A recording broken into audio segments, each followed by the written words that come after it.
My name is Jonathan Parks, and welcome to Jonathan's Nature Crafts.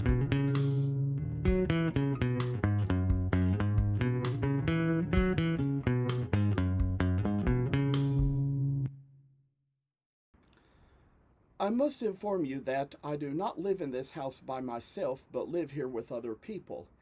Sometimes other members of the household may have to walk through areas where I might be recording with other family members on the phone. If you hear any noise like that, please feel free to disregard. We are doing our best to get noise-canceling equipment, which may at least keep you from hearing exactly what is being said. Thank you for considering.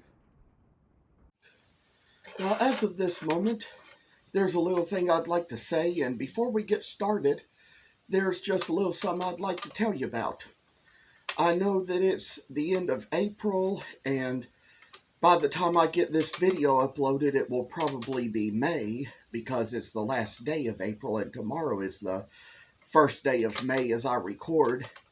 It may already be the first day of May in some parts of the world as I'm recording, but what I do want to say is that I was recently in this Facebook group about carving where this man was showing his Santa and saying something like, oh, but I know this is the wrong time of year, but still want to show it, or no, it's not Christmas time. And, and I commented on the post just telling him, I said, in the wood carving world, any time of year is the time of year for a Santa.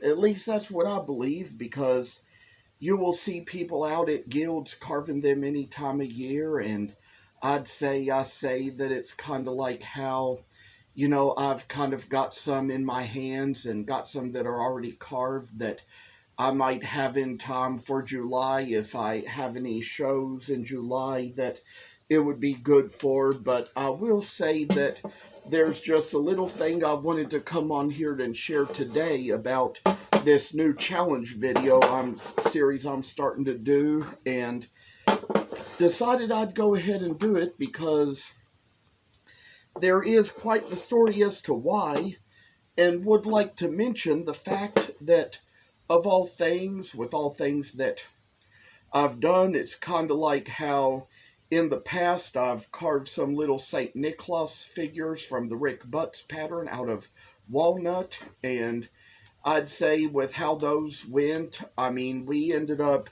for the year I was carving them, getting them sold, of course. And those were the ones where I painted the face and the ruffles and the beard and the boots a different color, and did some out of cherry and some out of poplar and some out of buckeye. But even last year I started to make some out of these other woods, like this is genuine mahogany. This is African mahogany.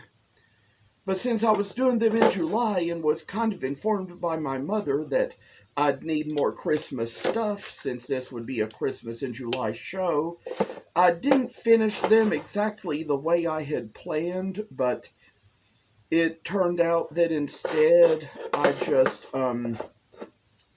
ended up kind of finishing them just by doing a little something different and just, I'd say, putting little ruffles, little burnt marks for the little ruffles and hairs in the beards and things like that. So, that was kind of why I didn't get around to the painting part with those. And we'll just like to say that I've still got those from last year, because there's just plenty of them that I could say they never sold, and might even go a little bit cheaper just to kind of have a little bit of a chance more of getting sold. But I'd say that this time around, since we've got those for what shows might come up in July, I'd say over Christmas time I purchased some more mahogany off of online from which I could make some more of these. And then I'd say that I already had some leftover African mahogany from all the pieces that I had so long, and then just so happened that I had some pieces of walnut too, and some that were already cut out of walnut from last year but never got around to using them. I will say that I haven't been out to buy any more poplar since using all the poplar I had that was good enough from which to, or big enough pieces from which to make these types of Santas, and will say that and the same would be true about Buckeye too, and the thing I'll tell you about Buckeye is that it's kind of hard to purchase these days, even online. So many things have kind of changed since the pandemic so much to where not as many people will buy wood as they used to, and things with inflation. I mean, I might be able to afford all the wood that I want, but with my situation, having a free place to live in my parents' basement and working, I can, but it's just kind of one of those things where, some things just don't work out in everybody's schedule and in everybody's budget these days. Some people just have to survive. So I say that we're going to kind of start this new little challenge video that I am creating here, and we will kind of come on here now and demonstrate a little more. You can see on these pieces where I've already drawn the lines here. There had been some other pieces of this African mahogany from which some lines had been drawn for other attempted projects, but those projects I never really got around to making because they probably were a little more insignificant. And then I come down to this walnut. It's hard to see, but I made a little pencil line on that, and we'll come to show just a little bit more as to how this thing is going to work. And what I do is I tell you, since I'm kind of moving it up to the end of the pan to try to avoid cutting myself, think I'll show you here at the end and take the gouge and show you just the little mark that I have to make. Now, I tell you, if this was something like basswood or butternut or buckeye, it would be softer and probably a little easier to do this with, but you might have to struggle with it if you're trying to use a gouge in some harder wood. I mean, I have strong hands, so that's kind of why I can do it so well, and would probably also say that maybe there will be a night when my niece isn't here that I might be able to do a little power carving to demonstrate, but I'd say yes, for tonight, the manual work we'll have to do because she's here tonight and she's upstairs. So, like I said before, she gets scared from loud noises, so we're just going to kind of work on this the way we are tonight, and there can be any other night we can do any other thing, but this for tonight is what it's going to be. And if you remember last year when I did those videos in April, May, and June about getting ready for Christmas in July, it would be among those things where I showed this kind of work and the kind of work I do with the power carver. And one day I was out there demonstrating, and she was inside the house crying, even though I was outside, just outside the door, because the door was so close to the deck.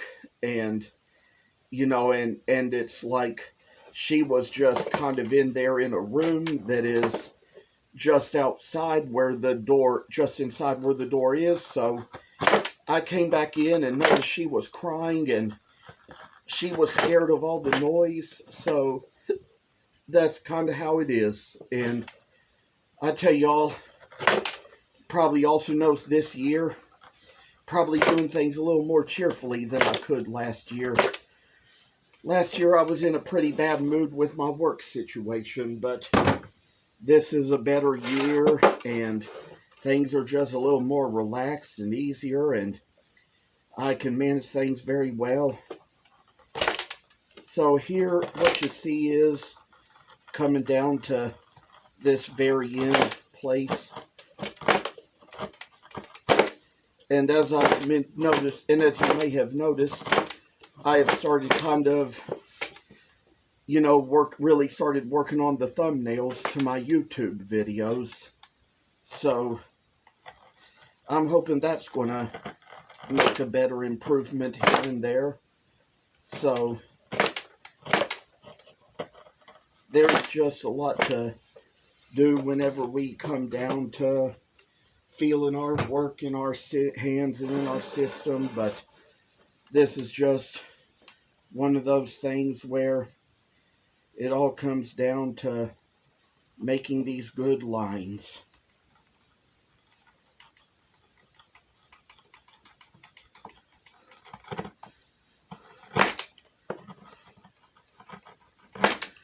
And sometimes I hear, you should have the gouge a little sharper. You should probably be sharpening the gouges like you do with the knives if they're ever getting this way. That was the kind of thing Calvin Grant would always be quick to point out when he was around and kind of saw me doing that and struggling with that and say it was time to sharpen those knives or sharpen those gouges or whatever. So that was just the kind of little work we had in that case and in that situation. And I say that this is just one thing that I say really makes away with things. I'm quite unsure yet as to what the length of this video will be, but I say that these are times when, like I said before, work is a little better this year, and I hear her coming in right now and upstairs, so I say we're going to kind of demonstrate different ways with these. And Rick Butts always said in the book that you could carve this Santa entirely with a knife, but it would probably take a little longer. That is what I have always most loved to do, was to carve it entirely with a knife, because that is, or I mean, I'd say not with the power carver. I mean, there is some stuff which I'd say if you're using basswood or something like that, you're supposed to do with the knife, because that's kind of how it works with soft wood. But, I think he even meant making the V cuts and everything with the knife, as he said. And in the book, he said that you could do that and it would take a little longer.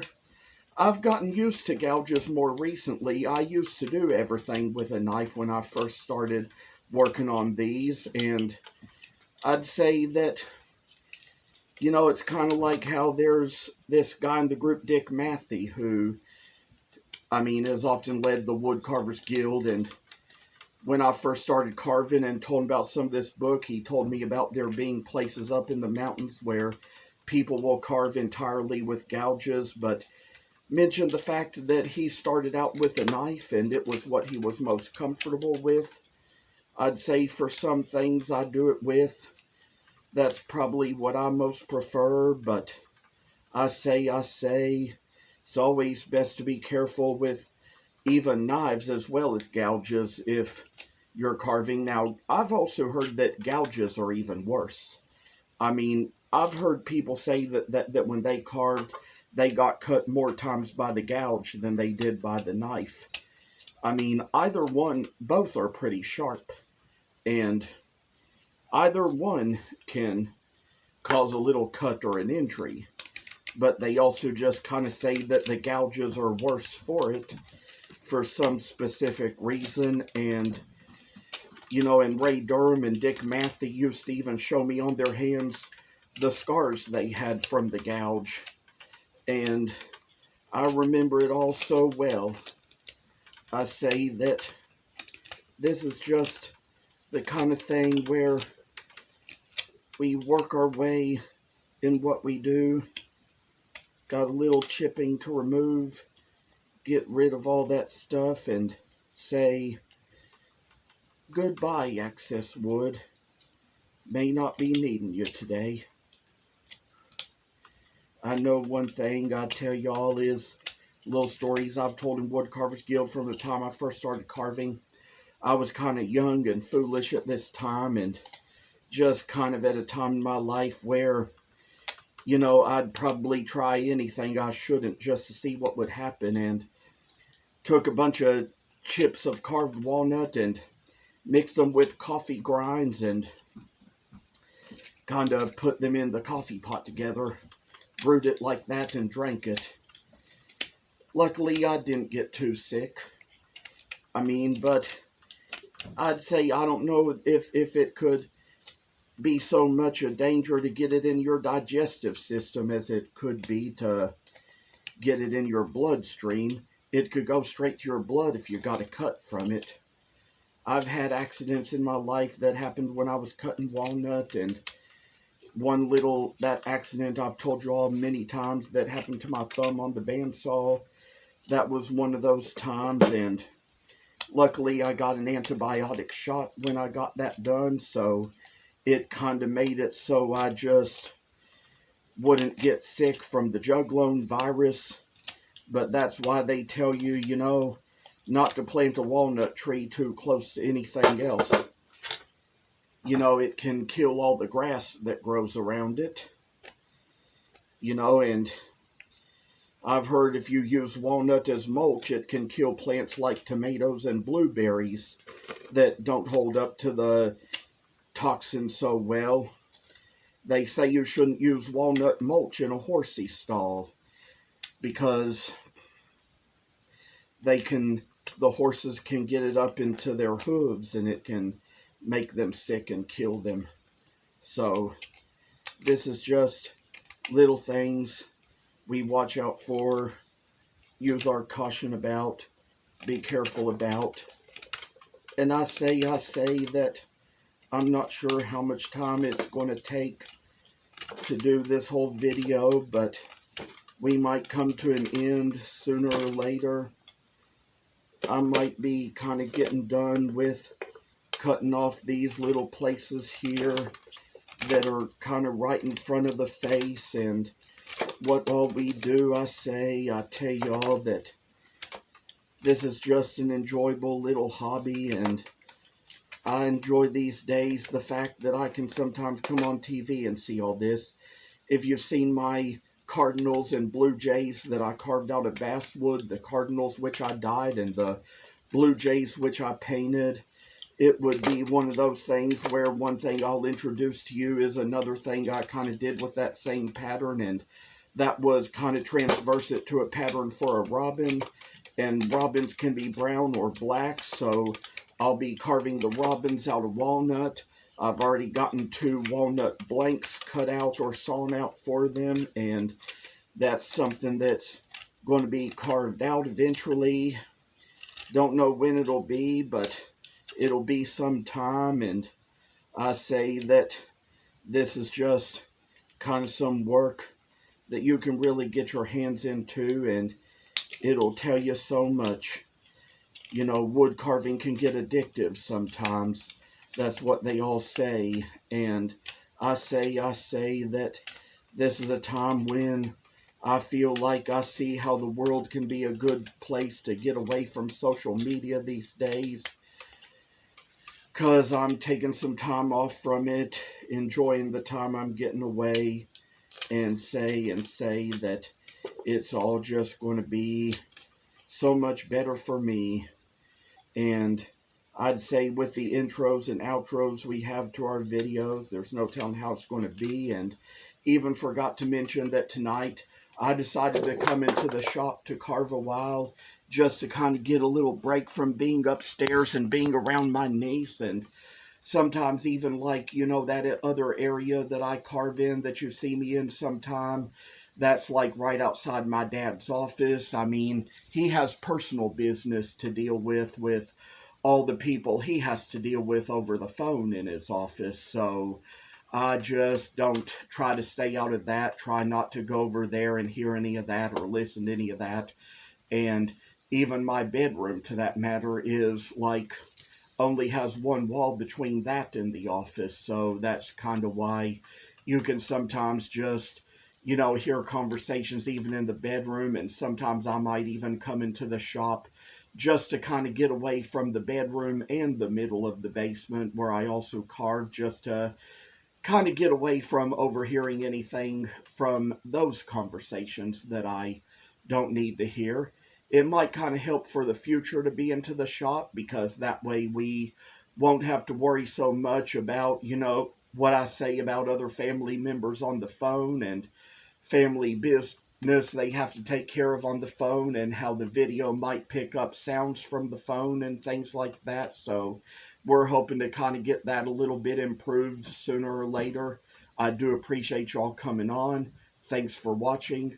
I appreciate you so much. Always do. Stay in touch. Thank you for watching. Hope you enjoyed the video. And if you haven't already, please subscribe to the channel. I hope to see you in the next video. Stay tuned.